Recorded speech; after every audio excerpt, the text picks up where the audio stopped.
Hello, everybody. My name is Robert Elliott. I am the Executive Director of the Veterans Farm of North Carolina. We are a nonprofit that is dedicated to advancing, equipping, and educating veterans and other folks that want to get into agriculture. Our programming is very much based on introductory level skills of agriculture, and we are utilizing the Veterans Farm page as well as the North Carolina Farmer Resources page and the website as a way to get some information out to y'all free of charge. All of that is for you to be able to produce your own food if you choose to do so.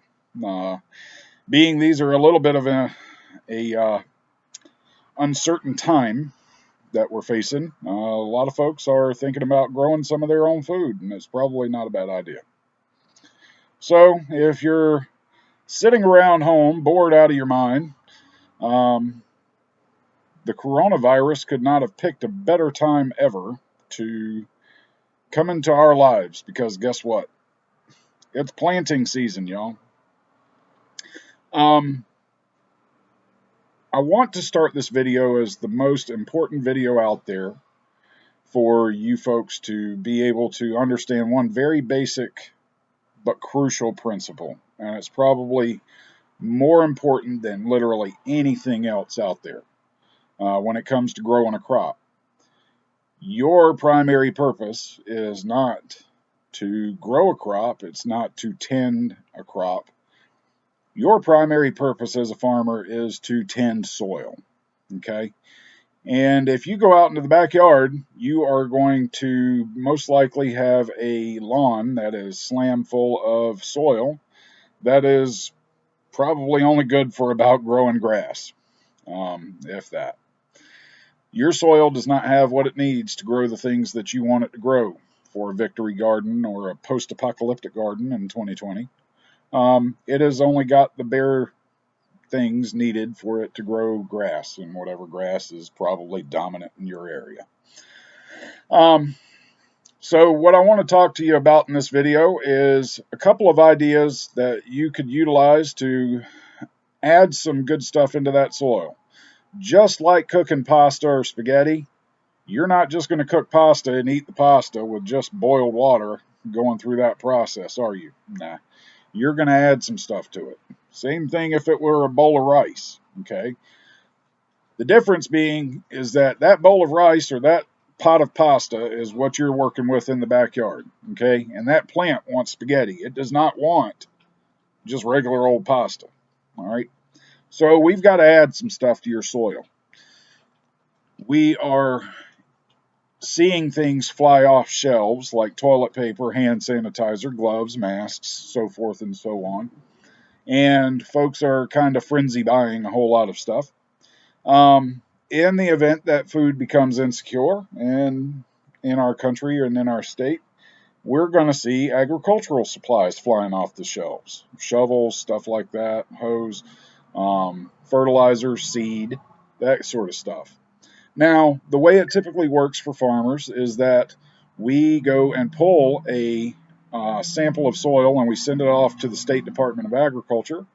We tell them what we're trying to grow with that soil, and then they send us back a report after they test it that tells us whether or not we should add fertilizer or lime or whatever to our soil. Now, in the event that all the supplies disappear, you're not going to be able to do that. The State Department of Ag is deemed a critical resource, so most likely they are going to continue to work. So you can send soil samples in, but you got to keep in mind there's a lot of other people just like you that are probably sending soil samples in too. So the turnaround time on you getting your stuff back is going to be a little bit long. In the meantime, though, let's talk about post-apocalyptic gardening. You can go out into the woods and you can grab yourself some nice topsoil with a lot of naturally composted organic matter. However you need to gather it up, you just scrape the leaves off the top. Basically, you need to be looking for hardwoods, not pines, not anything that grows a bunch of needles. You need to be looking for stuff that grows leaves, okay? You all know the difference, especially my southerners who are dealing with pine pollen right now.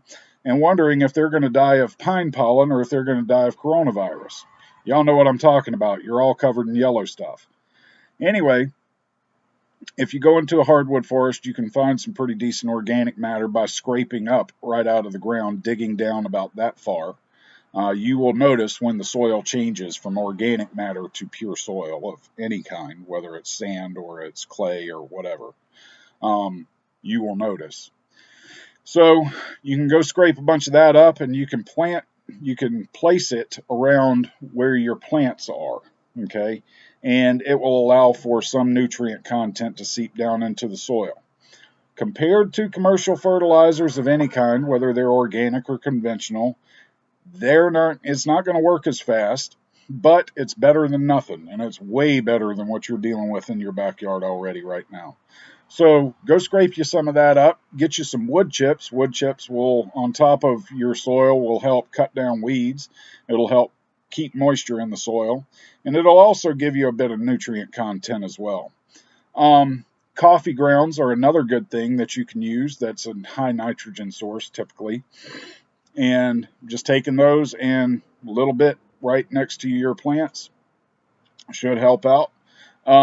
Some other things that you can consider is any kind of manure source that is available to you.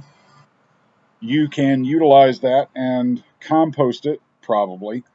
Or if you can get cattle manure is primo stuff in terms of fertilizer. It doesn't have such a high nitrogen content as chicken manure and hog manure or turkey litter, like those things, but it is great to add into your soil. Any kind of potting soil mixes that you can find in the event that things are running low, add some of that in. That's going to help as well.